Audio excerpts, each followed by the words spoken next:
Welcome to Lake Cumberland Amateur Radio Association. You can find us at LCARA.net, on Facebook, on YouTube, and on Instagram.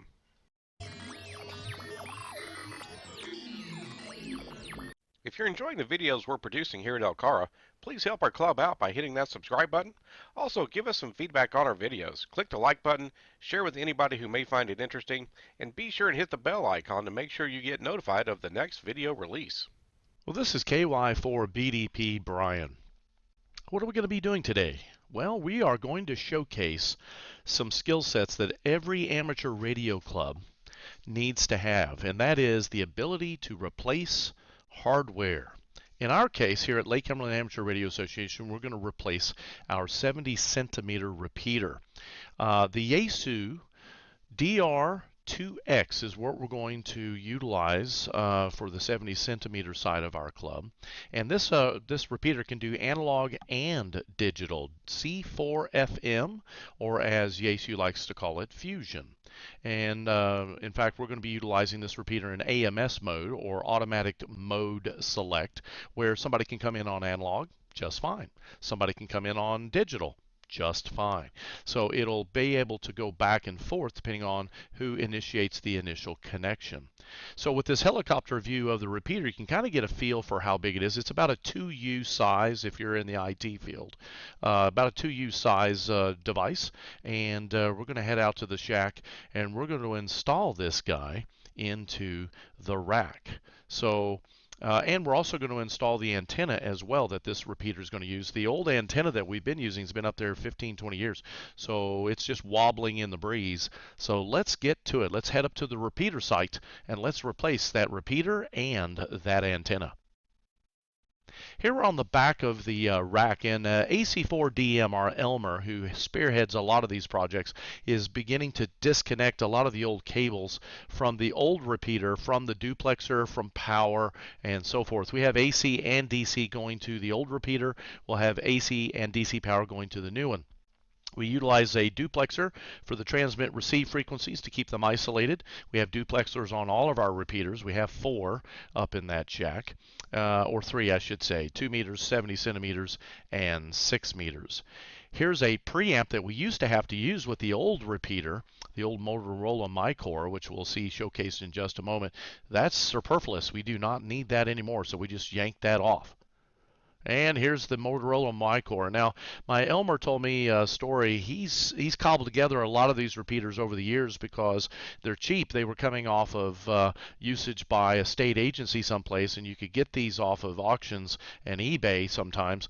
And so that's what we've been using, and it's worked out great. They were built like a tank, and just work, old school technology, but man, did it work really well. And here's one of our other members just holding on to it as we pull it out of the front of the rack. You can see all the cabling and so forth. It doesn't even have all the panels on it. But our Elmer AC4DM had made some modifications so that we could use this piece of equipment for a 70 centimeter 443.600 frequency repeater for years. I think we've been using it over 15, 20 years. It was older when we got it, so there's a very good chance this particular piece of gear is over 30 years old, and it still worked.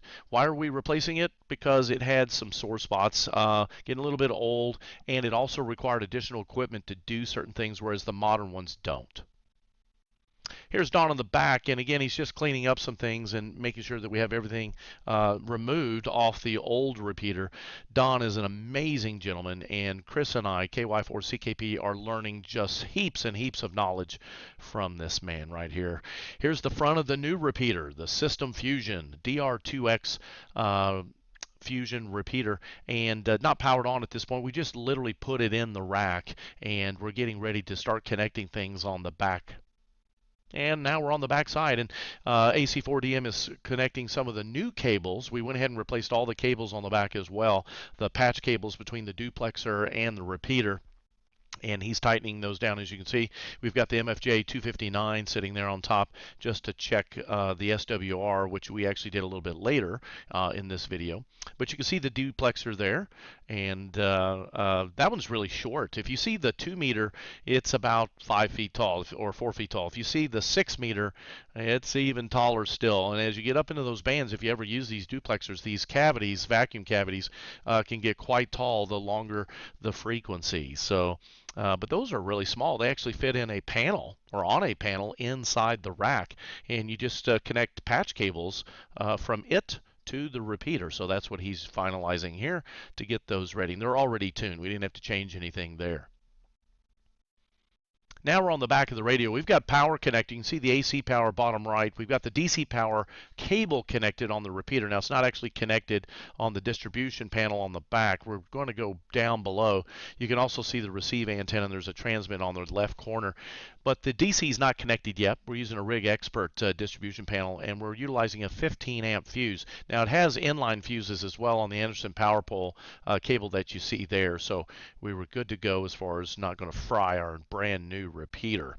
In any event, that's the backside, a few fans, and we're basically ready to go install that antenna. The repeater's now in the rack, and it powers up, and here in the next segment we'll show you the front side of the repeater with it powered on. So AC4DM is just checking the setup at this point. He had programmed this repeater at the house, so this was ready to go. We didn't really have to change anything once we put it in the rack. There's documentation on how to do the setup. We're utilizing the voice ID. It can also do Morse code or CW as an ID. It cannot do both. A lot of amateur radio clubs use a CAT controller to do that. This has it built in, so we could remove the CAT controller. This will also accept deep TMF codes. We don't need the CAT controller for that either. So this repeater has just about everything built in that you could ever want. Now we're going to move outdoors. And folks, this is where being in a club really matters, because you need several people out here running the guy lines and helping move equipment up and down that tower.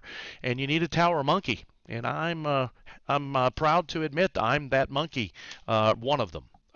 We have an additional member in the club who'd been going up on that tower before me, and I'm sure he's been up on that tower many times. And AC4DM has been up on this tower many times. And you can see the antennas as we start panning further and further up. We've got a number of antennas both for remote receive sites as well as 2 meters, 70 centimeters, 6 meters, and then there's some antennas up there that are unnecessary. In our next summer, probably workday, we'll start pulling some of those old antennas off and some of the old cabling as well. But eventually we're going to pan up to the top, and there's the tower monkey. He's about 90 feet off the ground, and he's going to be replacing that antenna there at second from the top.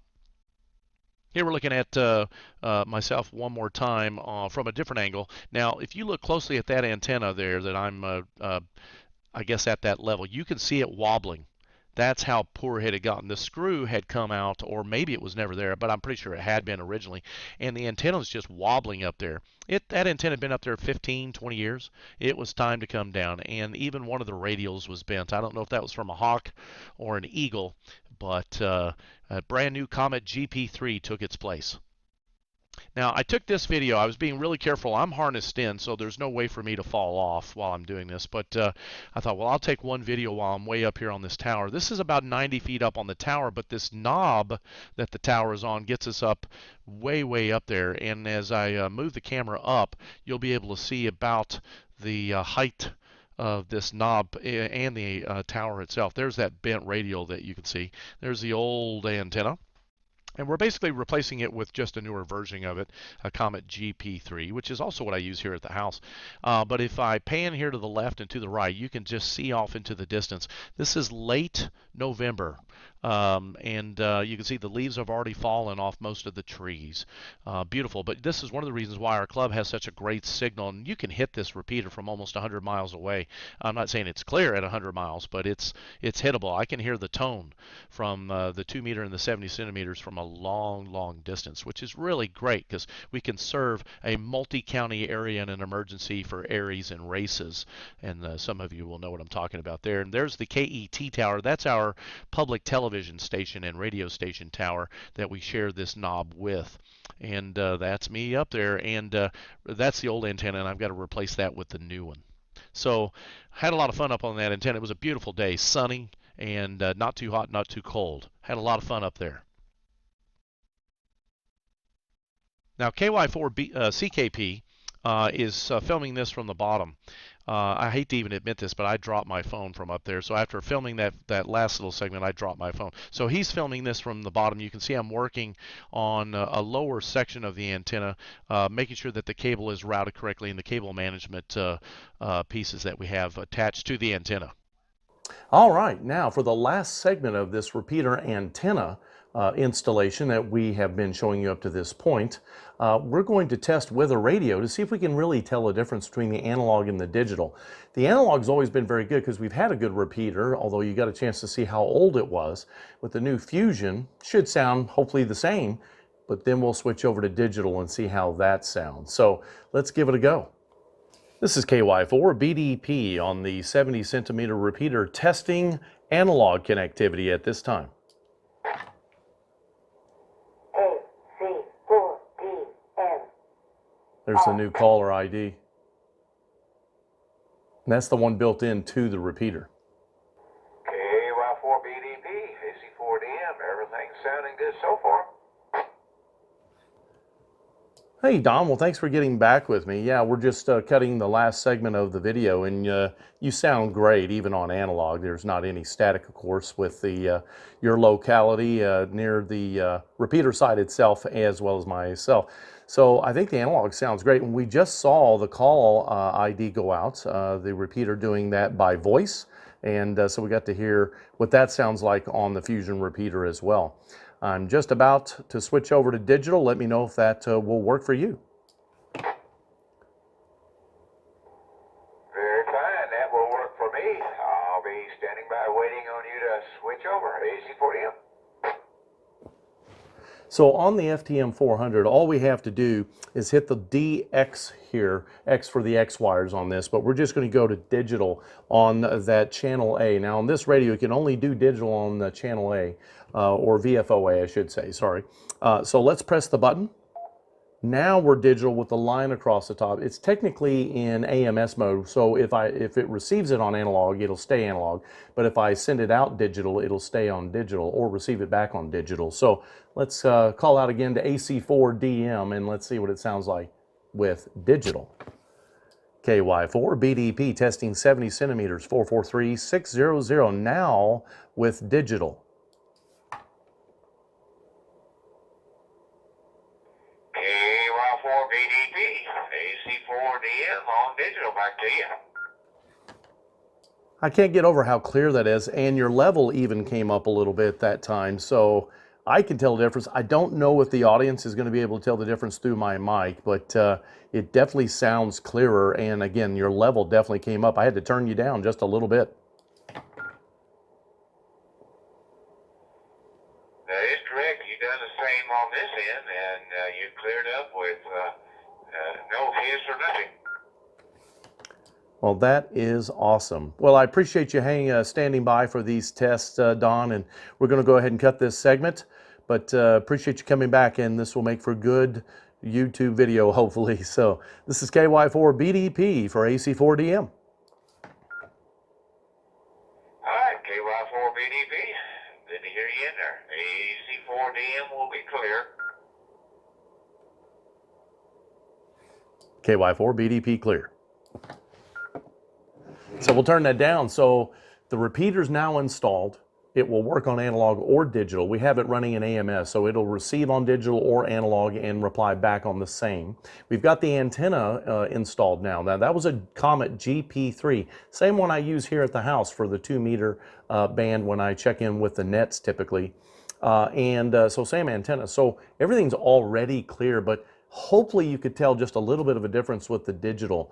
Now, for folks who only have analog radios, when we actually are talking on digital on the 70 centimeter repeater, they're only going to hear a buzzing kind of mechanical noise. They won't be able to hear our conversation. So in a really low-tech way, in a way, it's somewhat of a security piece as well, because if they don't have the digital radios, they won't actually be able to follow our conversation. Now, of course, anybody that has a digital C4FM fusion-based radio. They're going to be able to hear our conversation. But D-Star not so much. DMR not so much. Some of these other digital options that are out there, if they're just running those straight options, not a hotspot that can do them all, they wouldn't be able to listen to our conversation either. But really cool that we've got that. In fact, on 70 centimeters, I'm going to be almost predominantly digital. And on 2 meters, predominantly analog, because most of our members have analog radios. But we're trying to drum up the support for the Fusion C4FM digital on these new repeaters. And now we have 2 repeaters, same model. One for 2 meters, one for 70 centimeters, and 2 new antennas, GP3s both, for both those frequencies as well, back at the repeater site and up on those up on that tower as you saw a little bit earlier.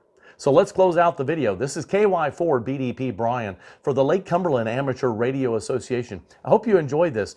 The repeater side of this, we don't get to see all that often, and for many of us, we're not the ones setting that up. We're not the ones programming the repeaters. We're not the ones going up on the tower to replace those antennas. But now you can see behind the scenes how much work there can be, and I don't want to say how much like a bunch, but some work behind the scenes so that when we just pick up an HT, call out on an FTM 400 or some other model, it works.